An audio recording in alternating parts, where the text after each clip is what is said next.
Elsewhere in the ACC, not necessarily a game on the radar, but everybody gets tripped up at some point.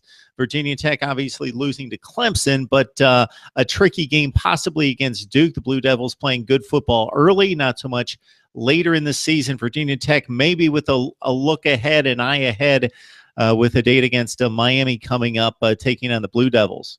That's the dangerous part about this game if you're looking to support Virginia Tech, is the fact that they have Miami next week, and that game is going to define their season. And Miami has an interesting game this week against North Carolina, but one that they should win. So in reality, both of these teams should walk into next week as borderline top 10 teams. That's a huge, huge matchup.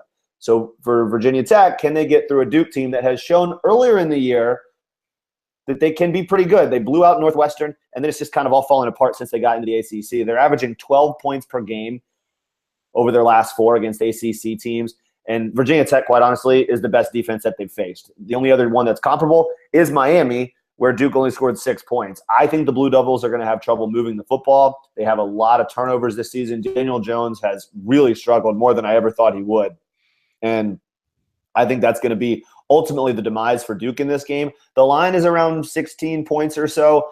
I think that's about right. I think Virginia Tech wins this game by around 2 touchdowns, maybe 3. The thing about Virginia Tech that I do like in a lot of situations like this is they're still playing with something to prove. I think in Miami's case, and I know we're going to talk about them in a second when it comes to North Carolina, Miami is playing about the same level of quality football as Virginia Tech. People seem to be already kind of putting Miami on a pedestal as a top 10 team, whereas Virginia Tech is kind of out of sight, out of mind, being a little bit overlooked. I think Justin Fuente is using that as a little fuel to the Hokies' fire, and I think Virginia Tech comes out and plays with an edge like they did a week ago in blowing out UNC.